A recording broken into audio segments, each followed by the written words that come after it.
ಪ್ರಭು ಯೇಸುವಿನಲ್ಲಿ ಅನುಗ್ರಹಿತರಾದ ಪ್ರಿಯರೇ, ಬಹಳ ಸಂತೋಷದಿಂದ ಇಂದು ದೇವರ ವಾಕ್ಯವನ್ನು ಆಲಿಸಲು, ಆ ವಾಕ್ಯದಲ್ಲಿ ನಮ್ಮ ಜೀವನವನ್ನು ಪೂರ್ತಿ ಸಮರ್ಪಿಸಲು ದೇವರು ನೀಡಿದ ಅತಿ ಅಮೂಲ್ಯ ಸಮಯಕ್ಕಾಗಿ, ಅವಕಾಶಕ್ಕಾಗಿ ನಮಗೆ ದೇವರಿಗೆ ಸ್ತುತಿ, ಸ್ತೋತ್ರ, ಮಹಿಮೆಯನ್ನು ಸಲ್ಲಿಸೋಣ.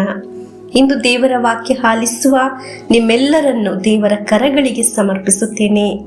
ನಿಮ್ಮೆಲ್ಲರ ಜೀವನ ದೇವರ ಸ್ಪರ್ಶ ಉಂಟಾಗಲಿ, ಸಮೃದ್ಧಿಯಾದ ಒಳಿತು ನಿಮ್ಮ ಜೀವನದಲ್ಲಿ ಉಂಟಾಗಲಿ ಎಂದು ಪ್ರಾರ್ಥಿಸುತ್ತೇನೆ. ಪ್ರತಿನಿತ್ಯವೂ ದೇವರ ವಾಕ್ಯ ಆಲಿಸುವಾಗ ರಕ್ಷಣೆ, ಸಂತೋಷವಿರುವ ಅನುಭವ ನಮ್ಮ ಕುಟುಂಬದಲ್ಲಿ ಉಂಟಾಗಲಿ ಎಂದು ಪ್ರಾರ್ಥಿಸೋಣ. ದೇವದೂತರು ಹತ್ತುವ ಇಳಿಯುವ ಬೆತ್ತೇಲಾಗಿ ನಮ್ಮ ಜೀವನದ ಒಂದೊಂದು ಅನುಭವ ಪ್ರಕಟವಾಗಲಿ. ದೇವರ ವಾಕ್ಯ ಆಲಿಸುವ ವ್ಯಕ್ತಿಗಳಲ್ಲಿ ದೇವದೂತರ ಸಂರಕ್ಷಣೆ ಉಂಟಾಗುತ್ತದೆ. ಆಮೇನ್.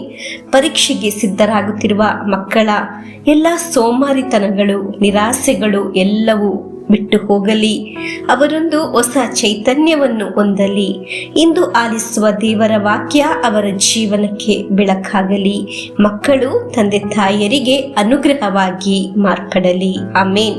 ಇಂದು ಆಲಿಸುವ ದೇವರ ವಾಕ್ಯ ಮತ್ತಾಯನ ಶುಭ ಸಂದೇಶ 17ನೇ ಅಧ್ಯಾಯ 20 ಮತ್ತು 21ನೇ ವಾಕ್ಯವನ್ನು ಆಲಿಸೋಣ. ಅದಕ್ಕೆ ಪ್ರತ್ಯುತ್ತರವಾಗಿ ಯೇಸು, ನಿಮ್ಮ ಅಲ್ಪ ವಿಶ್ವಾಸವೇ ಅದಕ್ಕೆ ಕಾರಣ. ನಾನು ನಿಶ್ಚಯವಾಗಿ ಹೇಳುತ್ತೇನೆ, ನಿಮಗೆ ಸಾಸಿವೆ ಕಾಳಿನಷ್ಟು ವಿಶ್ವಾಸವಾದರೂ ಇದ್ದಲ್ಲಿ ಈ ಬೆಟ್ಟಕ್ಕೆ ಇಲ್ಲಿಂದ ಆ ಸ್ಥಳಕ್ಕೆ ಹೋಗು ಎಂದು ಹೇಳಿದರೆ ಅದು ಹೋಗುತ್ತದೆ. ನಿಮ್ಮಿಂದ ಅಸಾಧ್ಯವಾದದ್ದು ಒಂದು ಇರದು. ಪ್ರಿಯರೇ, ಇಂದು ಆಲಿಸಿದ ದೇವರ ವಾಕ್ಯದಲ್ಲಿ 2 ಮತ್ತು 3 ವಾಕ್ಯಗಳನ್ನು ನೀವು ಗಮನಿಸಿದ್ದೀರಾ. ಒಂದು ಮಾತು, ಇಲ್ಲಿಂದ ಹೋಗು ಎಂದರೆ ಅದು ಸಂಭವಿಸುತ್ತದೆ. ಅಂದರೆ ನಮ್ಮ ಜೀವನದ ಕಷ್ಟಗಳು, ನಮ್ಮ ಜೀವನದ ನೋವುಗಳು, ನಮ್ಮ ಜೀವನದ ರೋಗಗಳು, ಏನೇ ಸಮಸ್ಯೆ ಇರಲಿ, ಅಡೆತಡೆಗಳು, ಒಂದು ಮಾತು ಇಲ್ಲಿಂದ ಹೋಗು ಎಂದು ನಾವು ದೇವರ ವಾಕ್ಯದಲ್ಲಿ ವಿಶ್ವಾಸಿಸಿ ಹೇಳಿದರೆ ಅದು ಸಂಭವಿಸುತ್ತದೆ ಎಂದು ದೇವರ ವಾಕ್ಯದಲ್ಲಿ ನಾವು ಆಲಿಸಿದ್ದೆವು. ನಮ್ಮ ಜೀವನದಲ್ಲಿರುವ ಬೆದರಿಕೆಗಳು, ನಮ್ಮ ಜೀವನದಲ್ಲಿರುವ ಸಮಸ್ಯೆಗಳು, ಬಂಧನಗಳು ಬಿಡುಗಡೆಯಾಗುತ್ತದೆ. ದೇವರ ವಾಕ್ಯಕ್ಕೆ ಆ ಶಕ್ತಿ ಇದೆ. ದೇವರಿಂದ ಅಸಾಧ್ಯವಾದದ್ದು ಒಂದೂ ಇಲ್ಲ. ಪ್ರಿಯರೇ, ದೇವರ ವಾಕ್ಯ ಅಸಾಧ್ಯ ಕಾರ್ಯವನ್ನು ಸಾಧಿಸಿಕೊಡುತ್ತದೆ. ಆಮೇನ್. ಜೀವನದಲ್ಲಿ ಒಂದು ಬದಲಾವಣೆ ತರುತ್ತದೆ. ದೇವರ ಕಾರ್ಯ ಅಲ್ಲಿ ಕಾರ್ಯ ಮಾಡುತ್ತದೆ.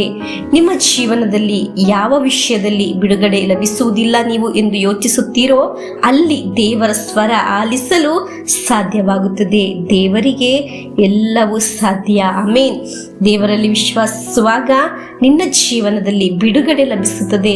ನಮಗೆ ಪ್ರಾರ್ಥಿಸೋಣ. ಪ್ರಿಯರೇ, ನನ್ನ ಜೀವನದಲ್ಲಿ ಇರುವ ಎಲ್ಲಾ ಸಮಸ್ಯೆಯಿಂದ ಬಿಡುಗಡೆ ನೀಡಿರಿ. ನನ್ನ ಜೀವನದ ಅಡೆತಡೆಗಳನ್ನು ನನ್ನಿಂದ ಬಿಡುಗಡೆ ಮಾಡಿರಿ. ನನ್ನ ರೋಗವನ್ನು ವಾಸಿ ಮಾಡಿರಿ. ನನ್ನ ಮಕ್ಕಳ ವಿದ್ಯಾಭ್ಯಾಸವನ್ನು ಉನ್ನತಕ್ಕೆ ಏರಿಸಿರಿ. ಮಕ್ಕಳಿಗೆ ದೇವರ ಜ್ಞಾನ, ದೇವರ ಪ್ರೀತಿ, ದೇವರ ಭಯವನ್ನು ನೀಡಿರಿ.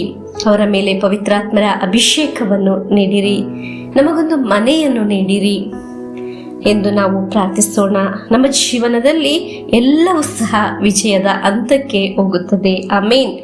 ನಮ್ಮ ದೇವರಿಗೆ ಎಲ್ಲವೂ ಸಾಧ್ಯ ಎಂಬ ವಿಶ್ವಾಸದಿಂದ ನಮ್ಮ ಜೀವನದಲ್ಲಿ ಇಂದು ಒಂದು ಅದ್ಭುತ ದಿನ ಎಂದು ವಿಶ್ವಾಸಿಸೋಣ. ಪ್ರಿಯರೇ, ವಿಶ್ವಾಸಿಸಿ ಪ್ರಭು ಯೇಸುವಿನ ಆಶೀರ್ವಾದವನ್ನು ಸ್ವೀಕರಿಸೋಣ.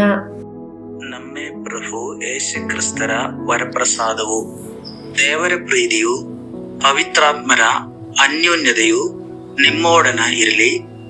ರೋಗದಿಂದ, ಅಪಘಾತದಿಂದ, ವಂಚನೆಯಿಂದ, ನಿರಾಶೆಯಿಂದ ಸ್ವರ್ಗದ ದೇವರು ನಿಮ್ಮನ್ನು ಅದ್ಭುತವಾಗಿ ಸಂರಕ್ಷಿಸಲಿ. ದೀರ್ಘಾಯುಸ್ಸು, ಆರೋಗ್ಯ, ಸಮಾಧಾನ, ಸಂತೋಷ ಉಂಟಾಗಲಿ. ಪಿತನ, ಸುತನ, ಪವಿತ್ರಾತ್ಮರ ನಾಮದಲ್ಲಿ ಆಮೇನ್.